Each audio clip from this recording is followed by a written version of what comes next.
शाम का वक्त है। बेड पर गुलाब के फूलों का दिल बना है और बिस्तर पर चारों तरफ गुलाब की पंखुड़ियां बिखरी पड़ी हैं। हैप्पी बर्थडे टू यू, पीछे से राज ने कहा। रूम की सजावट देख संजना की खुशी का ठिकाना नहीं रहा। राज ने भी संजना को अपनी बाहों में भर लिया और एक लंबी फ्रेंच किस के बाद संजना बोली, बस 2 मिनट और, मैं अभी रेडी होकर आई। तभी राज संजना के हाथ में कपड़ों का पैकेट थमाते हुए बोला, जान प्लीज आज ये ड्रेस पहनना। संजना शर्मा जाती है और राज को कहती है, तुम बाजू वाले कमरे में जाओ, जब बोलूंगी तब आना। राजू भी संजना की बात मान दूसरे वाले कमरे में चला गया। दूसरा कमरा संजना के रूम पार्टनर पल्लवी का था। रूम की हालत देख राज दंग रह जाता है, क्योंकि इस कमरे में काले जादू का सामान बिखरा पड़ा हुआ था। नींबू, वुडू डॉल और किसी राक्षस की फोटो, कुछ कीलें भी और इंसान की फोटो भी जिसका चेहरा सिगरेट से जलाया हुआ था। राज अभी ये सब और से देख ही रहा था कि तभी संजना की आवाज आई, आई एम रेडी लव। राज कमरे को ध्यान से देखता हुआ हैंगर पर टंगे लेडीज अंडरगारमेंट्स को साइड करता हुआ फौरन संजना के सामने जा पहुंचा। राज की मद भरी आंखों में शरारत देखकर संजना शर्मा गई थी और पैरों की उंगलियों से बिस्तर को कुरेदती हुई खुद में खुद को समेटने की जद्दोजहद में लग जाती है। तभी राज आगे बढ़कर उसे अपने आगोश में ले लेता है और विवाह के पहले ही एक संपूर्ण सुख प्रदान करने में जुट जाता है। दूसरे दिन राज अपने फ्लैट पर अपने रूम पार्टनर सोहम के साथ सिगरेट के छल्ले बना रहा था। तभी राज के मोबाइल पर संजना का फोन आया। संजना से सारी बात होने के बाद राज ने सोहम से कहा, सोहम, संजना आज मेरे रूम में आ रही है, तो एक काम कर, प्रेम की फ्लैट में चला जा। इस पर सोहम बोला, यार मेरे कमरे पे तो तूने पहले से कब्जा कर रखा था, अब तू मुझे मेरे फ्लैट से ही बाहर जाने को कह रहा है। तू ही बता यार, इस बारिश में कैसे बाहर जाऊं? यार अब तू रो मत, तेरे ऑटो का पैसा मैं दे दूंगा, कल दारू भी पिला दूंगा, बस। राज की बात मान सोहम फ्लैट से जा चुका था। राज अब संजना के इंतजार में ही था कि तभी एक बार फिर संजना का फोन आया। राज माय लव, कुछ इमरजेंसी आ गई है, इसलिए मैं आज नहीं आ रही रूम पर। हाँ, लेकिन कल सुबह पक्का आ जाऊंगी। संजना की बात सुन राज अपना मूड ऑफ करके बैठ गया था, पर अब उसके अंदर की वासना की आग भड़क चुकी थी। इसी चक्कर में अब वो किसी उथेड़ बुन में लग गया था, क्योंकि अब सोहम भी फ्लैट से जा चुका था। राज ने तुरंत ही किसी का फोन किया, मैं अकेला हूं, तू फ्लैट पर आ जा। इतना कहकर राज ने फोन काट दिया था। दूसरे दिन जब संजना राज के फ्लैट पर आई तो दोनों में जबरदस्त रोमांस शुरू हुआ। रोमांस ही रोमांस में जाने कब शाम हो गई कुछ पता ही नहीं चला। दोनों एक ही चादर में लिपटे एक दूसरे के आगोश में सोहम के लैपटॉप में फिल्म देख रहे थे। तभी संजना ने कहा, चल ना राज, थोड़ा बाहर घूम कर आते हैं, वैसे भी मेरा पूरा बदन टूट सा रहा है, मुझे चाय पीनी है। इस पर राज बोला, बाहर बारिश हो रही है संजना, और फ्लैट में तो चाय बनाने का सामान ही नहीं है, रुको मैं बाहर से तुम्हारे लिए चाय लेकर आता हूं। संजना से कहता हुआ राज बाहर चला गया। राज के ना होने पर संजना बोर होने लगी थी, क्योंकि राज को आने में देरी हो गई। एक चाय लेने में राज को इतना टाइम क्यों लग रहा है? खुद से कहती हुई संजना ने फिल्म को पॉज कर दिया, फिर लैपटॉप की बाकी फाइलों को देखने लगी। संजना अभी लैपटॉप की फाइलों को देख ही रही थी कि अचानक ही उसे कुछ ऐसा दिखा जिसे देख उसका खून जम सा गया। संजना पूरी तरह से टूट चुकी थी, उसकी आंखों से आंसू थम नहीं रहे थे। तभी राज भी हाथ में चाय लिए संजना के सामने आ जाता है। वो भी संजना से कुछ कह ही रहा था कि तभी उसकी नजर लैपटॉप की स्क्रीन पर गई, जिसमें राज किसी और लड़की के साथ संभोग करते हुए वीडियो बना रहा था, जिसे देख राज के पसीने छूटने लगे थे। संजना, मैं तुम्हें सब कुछ समझा सकता हूँ। क्या समझाओगे तुम मुझे राज?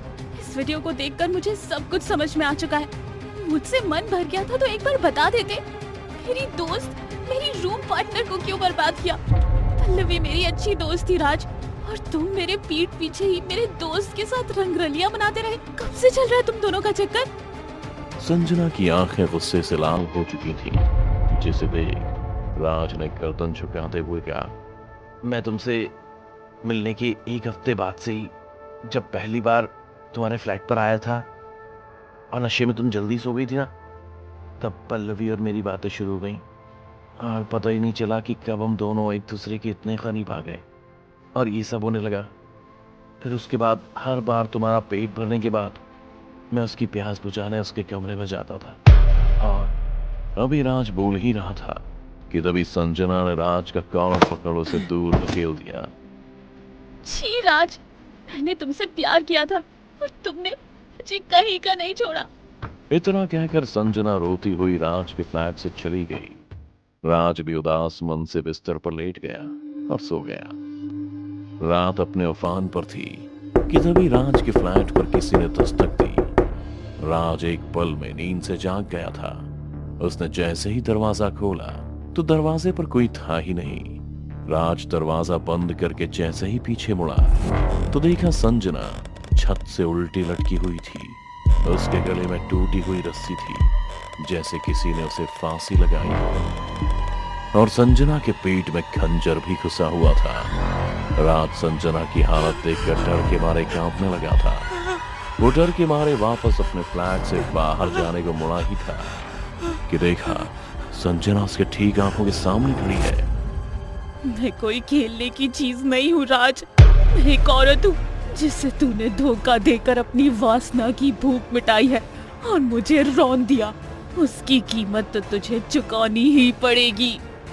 इससे पहले कि राज संभल पाता, संजना ने अपने पेट से खंजर निकाल के राज के पेट में घोंप दिया। राज दर्द के मारे तड़पने लगा था। वो अपना दर्द बर्दाश्त नहीं कर पाया और नीचे गिर गया। इतने पर भी जब संजना का पेट नहीं भरा तो वो राज के ऊपर ही कूद गई और उसकी गर्दन के मांस को अपने दांतों से नोचते हुए खाने लगी। राज फर्श पर लेटा हुआ दर्द के मारे छटपटा रहा था, अपने पैर पटक रहा था। देखते ही देखते संजना राज की गर्दन और छाती का मांस नोच कर खा चुकी थी। राज की छाती की हड्डियां साफ दिखने लगी थी और उसकी सांसें अभी भी बाकी थीं। बहुत हिम्मत कर राज ने संजना को खुद से दूर झटका और बदहवास ही फ्लैट से निकल मुंबई की सड़कों पर दौड़ता हुआ सीधा पुलिस स्टेशन पहुंचा। सर, मुझे बचा लीजिए, वो संजना मेरी जान की दुश्मन बन गई। पता नहीं उसे क्या हो गया है। वो बस मेरे जिस्म का मांस नोच के खा रही थी। प्लीज मुझे संजना से बचा लीजिए। ये सुन इंस्पेक्टर बोला, जिसे बचाना था उसे तो तूने खुद ही मार दिया, और अगर तेरे जिस्म से मांस नोच रही थी तो खून के निशान कहाँ हैं? तो बिल्कुल सही सलामत खड़ा है। इंस्पेक्टर की बात सुन राज चौंक गया। उसने जब खुद की छाती छुई तो वो बिल्कुल सही सलामत थी। राज के जिस्म पर खून का एक कतरा भी नहीं था। उसे समझ नहीं आ रहा था कि उसके साथ फ्लैट में संजना ने जो किया, राज के पेट में खंजर घुसाना और उसकी साथी का मांस नोचना, वो सब क्या सिर्फ एक वहम भर था? ये सब सोच कर ही राज के होश उड़ गए। तभी इंस्पेक्टर ने हवलदार से चिल्लाते हुए कहा, जिंदे, बड़ी चर्बी चढ़ी है, डाल इसको लॉकअप में। अभी इसकी सारी चर्बी उतारता हूँ। साला मैं बेवकूफ बनाने चला है, वैसे भी हम इसे ही पकड़ने जा रहे थे। इंस्पेक्टर की बात मान हवलदार ने तुरंत ही राज को गर्दन से पकड़ उसे लॉकअप में बंद कर दिया। मार खाते वक्त राज को भी पता चला कि इस पर धारा 375, 376 और 302 लगी है, यानी रेप के बाद मर्डर का केस, जिसमें बेल भी नहीं मिलती। राज की हालत बद से बदतर होती जा रही थी। इंस्पेक्टर और हवलदार राज से उसका जुर्म कबूल करवाने लगे हुए थे, पर राज ने मुंह खोला तो सिर्फ चीखने और चिल्लाने के लिए। रात के 3 बजने को हो गए, पर राज ने इंस्पेक्टर के आगे अपना जुर्म नहीं कबूला। पर हर मार, हर चोट के बाद राज इंस्पेक्टर से बस इतना कहता कि उसे एक आखिरी बार संजना का चेहरा देखना है। उसके बाद इंस्पेक्टर जैसा बोलेगा, राज अपना जुर्म कबूल कर लेगा। इंस्पेक्टर ने राज की बात मानी और राज को सीधा संजना के फ्लैट पर ले गया। जहां पहले से ही संजना की रूम पार्टनर पल्लवी मौजूद थी। पल्लवी की बातें सुन राज को संजना के साथ हुई वारदात के बारे में पता तो चल गया था, लेकिन उसे इस बात पर अभी भी यकीन नहीं था कि संजना को उसने मारा है। सब कुछ जानने के बाद राज ने पल्लवी से कुछ नहीं कहा और इंस्पेक्टर के साथ फ्लैट के अंदर चला गया। राज जब फ्लैट के अंदर गया तो फॉरेंसिक वाले संजना की लाश को स्ट्रेचर पर रखकर ले जा रहे थे। संजना की लाश देख राज टूट गया। उसके अंदर डर का सैलाब उमड़ पड़ा, क्योंकि संजना की लाश बिल्कुल उसी हालत में थी जैसा कि राज ने अपने फ्लैट में देखा था। पेट में चाकू धंसा हुआ, गले में टूटी रस्सी लटकी हुई। पुलिस ने जब पंचनामा किया तो उसे संजना के कमरे से वो सारे सबूत मिले जो ये बात साबित करते थे कि संजना को मौत के घाट उतारने वाला कोई और नहीं बल्कि राज ही है। लाख दलीलें और महंगे वकीलों के बावजूद भी राज खुद को नहीं बचा पाया और उसे संजना के मर्डर में उम्र कैद हो गई। आज राज को 7 साल जेल में हो गए और आज ही उसे जेल से पागल खाने भेजा जा रहा है। कहते हैं वो रोशनी को देखते ही चीखने लगता है, अपना आपा खो देता है। 7 साल की अब तक की जेल में राज ने 6 साल तो अंधेरी काल कोठरी में ही बिताए। हवलदार बताते हैं कि राज की कोठरी से अक्सर चिल्लाने और माफी मांगने की आवाजें ही आती थी। वो आधी आधी रात को उठ उठ कर रोता था, गिड़गिड़ाता था। उनका कहना था कि राज अंधेरे में ही किसी लड़की से बातें किया करता था। राज पागल खाने पहुंचकर भी अंधेरे कमरे में ही बंद पड़ा रहता था। फिर एक दिन उससे मिलने के लिए 2 लोग आए। सबके मिलने का इंतजाम एक अंधेरे कमरे में किया गया। राज अंधेरे में ही कुर्सी पर बैठा हुआ था, गर्दन तक बिखरे बाल, आंखों के नीचे काले धब्बे जिन्हें देख कोई भी राज से सहम जाए। राज कमरे में गर्दन झुकाए बैठा हुआ था कि तभी उसके चेहरे पर किसी ने टॉर्च मारी। लगता तो वही है।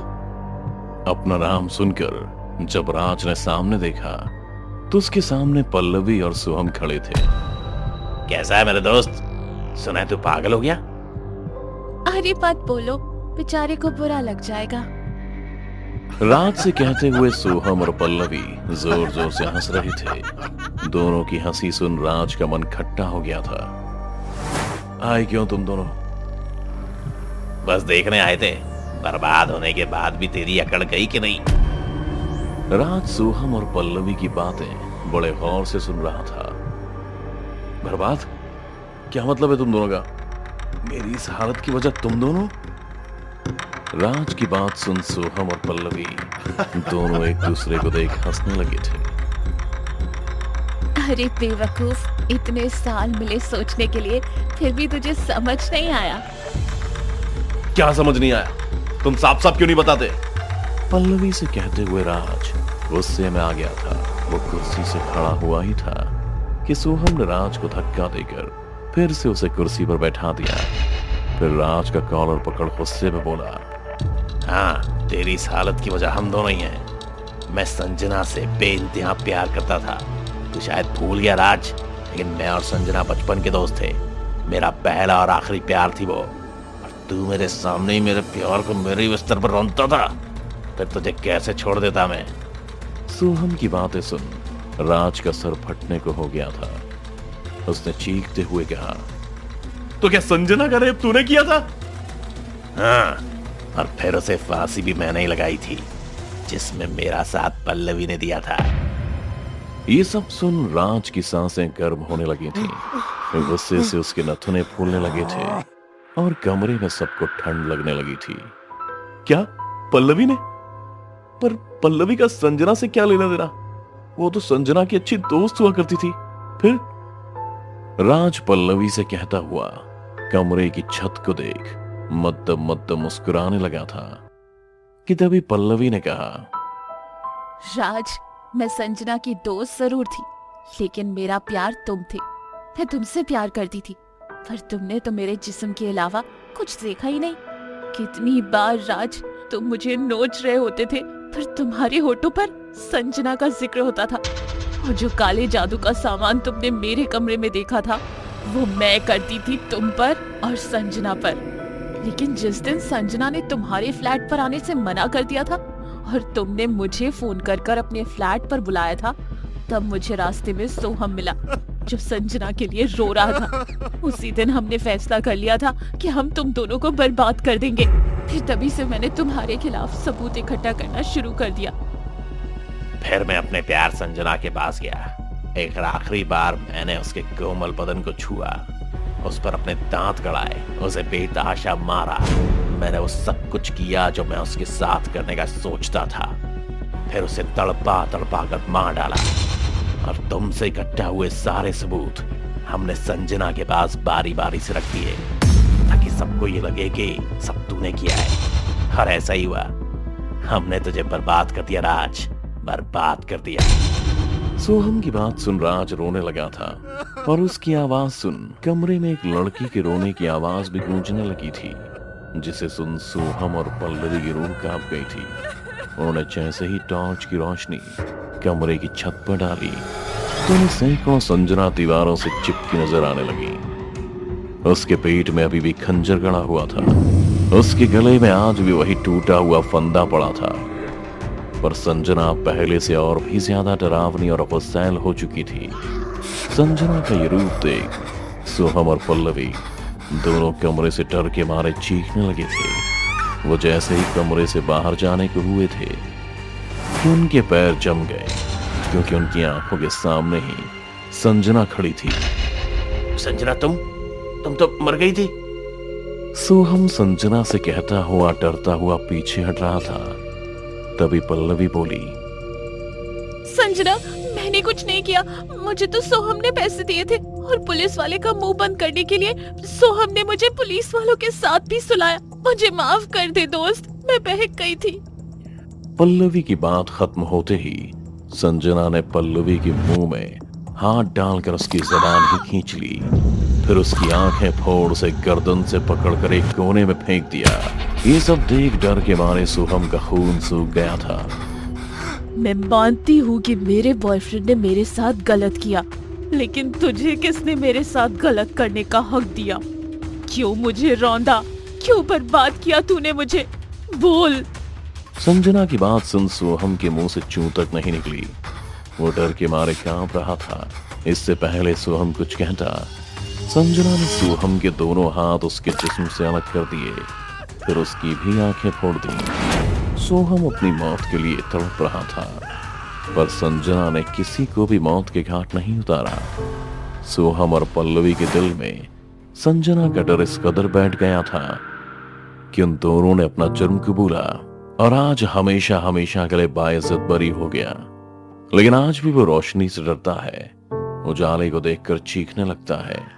इधर सोहम और पल्लवी भी पागल खाने में अपने आप में बड़बड़ाते रहते हैं, चीखते हैं, खुद को रोंचते हैं। शायद अब तीनों में से कोई भी संजना के डर से कभी बाहर नहीं निकल पाएगा।